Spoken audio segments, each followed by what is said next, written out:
All right, so today we're going to start chapter 11, and 11 is all about circles. So our unit is 11, our title is circles. Don't forget to fill out the page number based off of where you're at in your notebook, and today's title is Circle Basics.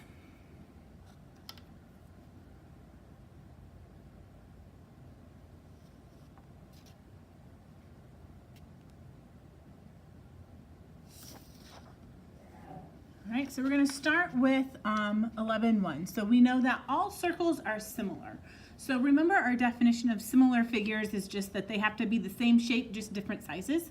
So that's why all circles have to be similar, because they're all circles. They could just be different sizes. Some are big, some are small. So what we typically do is we have to identify what the translation vector would be to map one circle onto the other, and then we have to figure out what the scale factor is. So for this first example here, we're trying to get circle A mapped onto circle B. So we start with this smaller circle. We name circles based off of this center point. So we have circle A, and we can tell that the radius is 2 because I just count how far the distance is between the center and the outside edge of the circle. That's a distance of 2. So that's where we get the radius to be 2 units for circle A. And then for circle B, I know the radius is 3 because this distance is 3. So we want to translate the center of this circle to be mapped onto where B is. So to move from A to B, I count over 1, 2, 3, 4, 5, 6 to the right, and then 1, 2 down. So my translate vector would be a positive 6, because remember, this tells me what direction I move in the X direction. So if it's positive, I go to the right. If it's negative, I go to the left. And this negative 2 is how far I move in the Y direction. So because it's negative, I went down. If it would be positive, we would go up.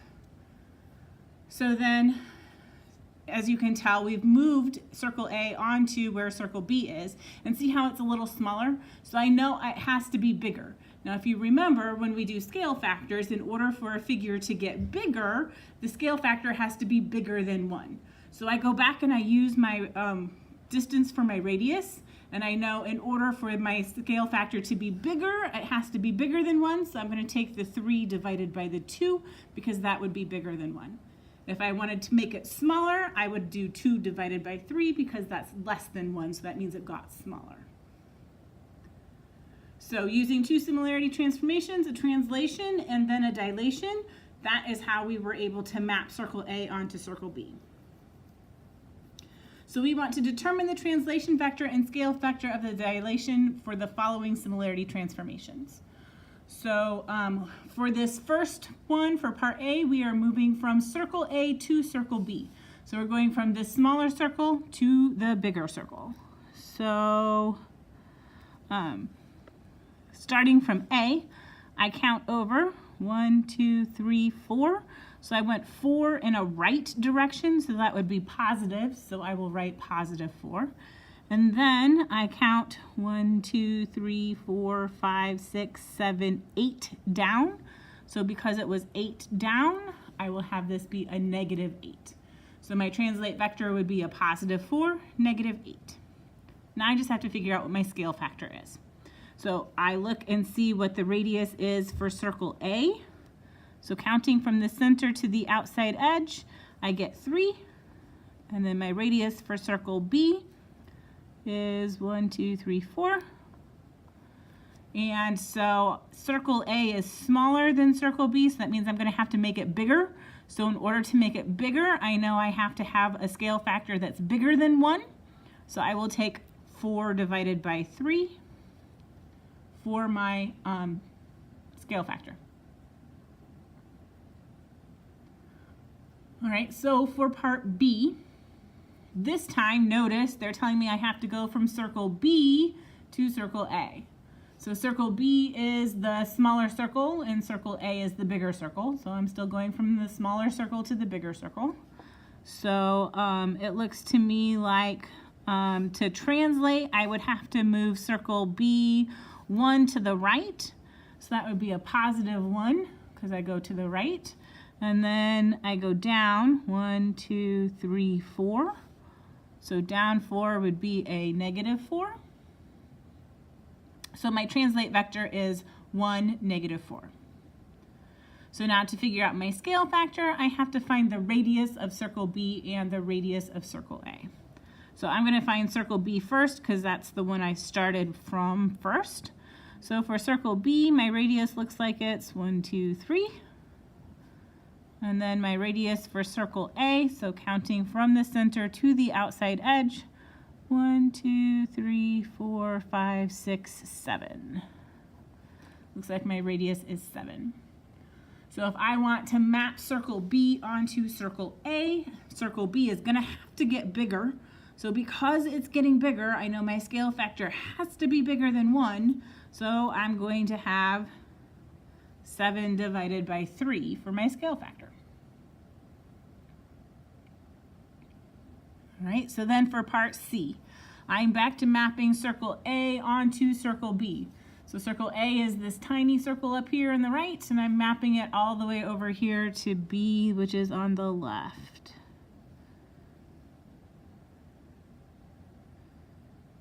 All right, so follow that up and across.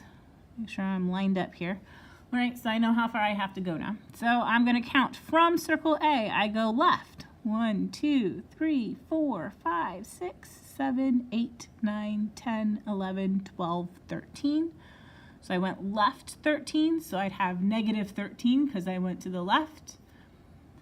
And then I went down 1, 2, 3, 4, 5, 6, 7, 8, 9, 10, 11, 12. So I went down 12, so that would be a negative 12. So my translate vector is negative 13, negative 12. And then to find my scale factor, I need to know the radius. So I'm going to find the radius of circle A first. So circle A looks like it has a radius of 2. And then I'm going to find the radius for circle B. 1, 2, 3, 4. So I have a radius of 4 for circle B. So to find my scale factor, circle A has to get bigger because it was the smaller circle. So I know I'm going to have to take 4 divided by 2. And 4 divided by 2 is 2. So my scale factor is 2.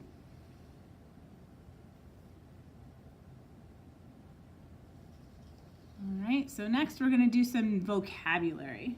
So we have a circle is the locus of all points that are equidistant from a given point, called the center.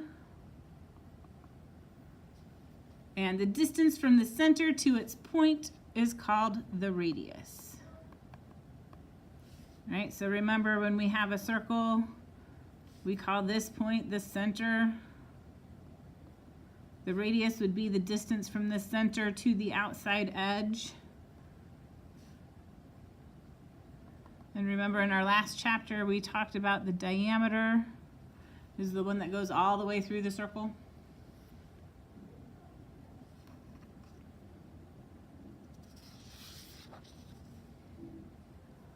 All right, so when we name a circle, we refer to it by its center. So for example, the circle here on the right, we would call this circle A. And you can either write out the word circle or you can use the symbol for a circle. So for circle A, the radius of the circle is the fixed distance from the center to the edge of the circle. So the example right here on the right here, this radius would be R, because that's what we have it labeled as. And we have other vocabulary that we're going to define here. So first one that we're going to define is the circumference. And the circumference is just the distance around a circle. So the circumference is the distance around a circle. Our next vocabulary word is chord. And a chord is just a segment with endpoints on the circle. So that means the segment has to start on the circle and it ends on the circle. right? That's what our endpoints are. So a segment with endpoints on the circle. So then a diameter is a special chord because it's a chord that passes through the center.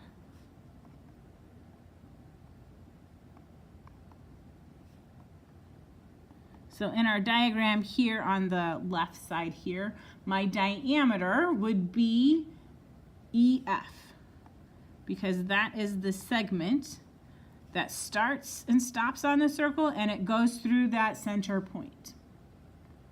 So for chords, it's any segment that starts and stops on the circle. So I would have chord AB. We would have this little chord over here, chord CD. And then we would still reference EF as being a chord as well because it starts and stops on the circle. It's just, it's special because it's also the diameter because it goes through the center. Two other important objects that deal with the circle are tangents and secants. So these are two types of lines that interact with the circle.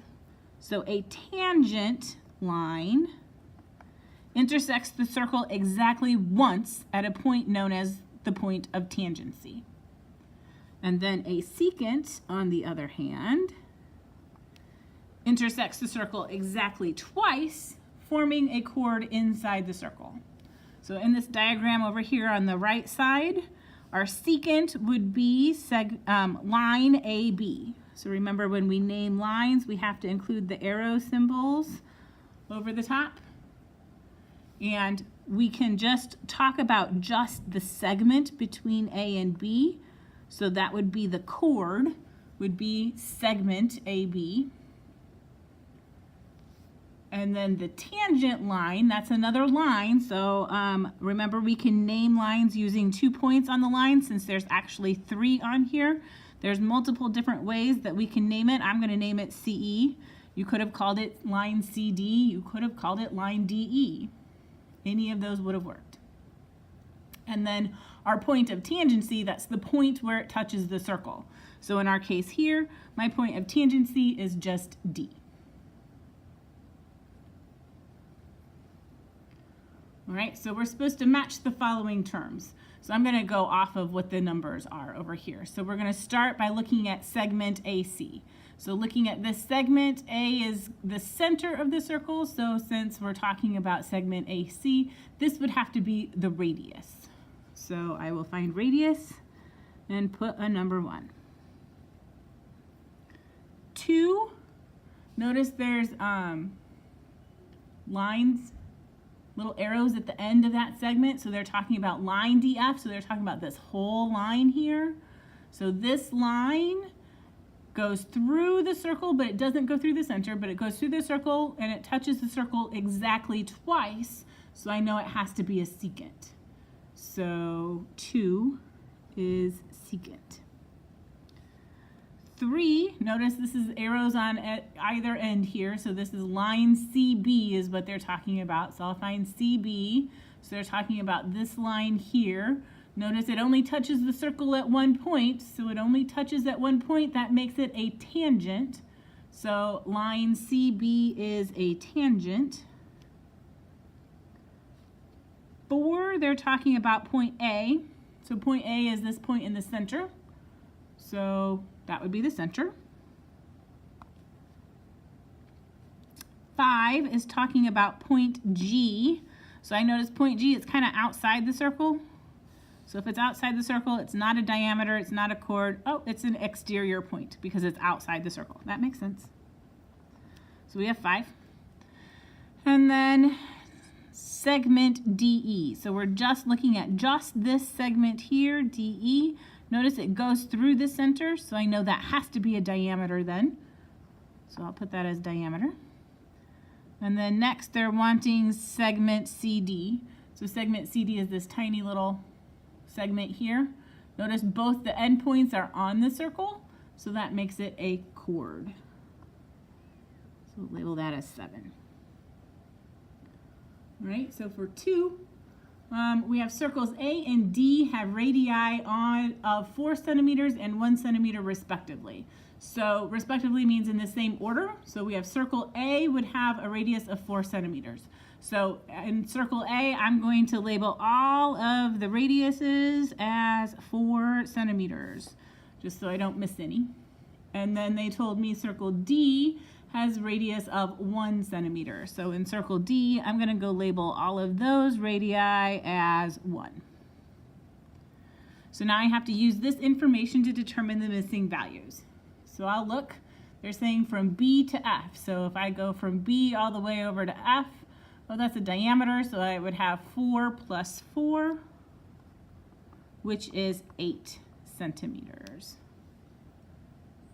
Part B wants the distance from A to D. So if I go from A to D, I would have to have A to F and then F to D. So it looks like I would have 4 plus 1, which would be 5 centimeters. Next, they want CD. CD is this side of my right triangle. Notice they have a right angle here. So I know if I just look at just that triangle portion, we said this was 4, this was 5. They're wanting to know what's this whole side here. So if you remember, when I know 2 sides in a right triangle, I can find the third side by using the Pythagorean theorem. So I'm going to do that here. So I have a squared plus b squared equals c squared. Remember, c is special because it has to be the hypotenuse. And the hypotenuse is always across from the 90-degree angle. So in our case here, 5 is the hypotenuse. So I can plug 4 in for A and then find B. So 4 squared is 16 plus b squared equals 5 squared is 25. So we will subtract 16 from both sides to solve for b. So I get b squared equals 9. And then to undo a square, we take the square root of both sides. So we get b to be 3. So that means this missing side is 3, which is what we were trying to find. So I know CD has to be 3 centimeters. All right, so then for D, CG, notice, oh, CG is part of CD, and I know from G to D is 1, so I just have to take 3 minus 1 and get 2 centimeters for CG. So then part E wants us to find the perimeter of triangle ACD. So ACD, that's this triangle that I see here, so I know basically it's this triangle here. So to find the perimeter, I just have to add up my 3 sides. So I'll take 3 plus 4 plus 5, and I get 12 centimeters. And that's pretty much it.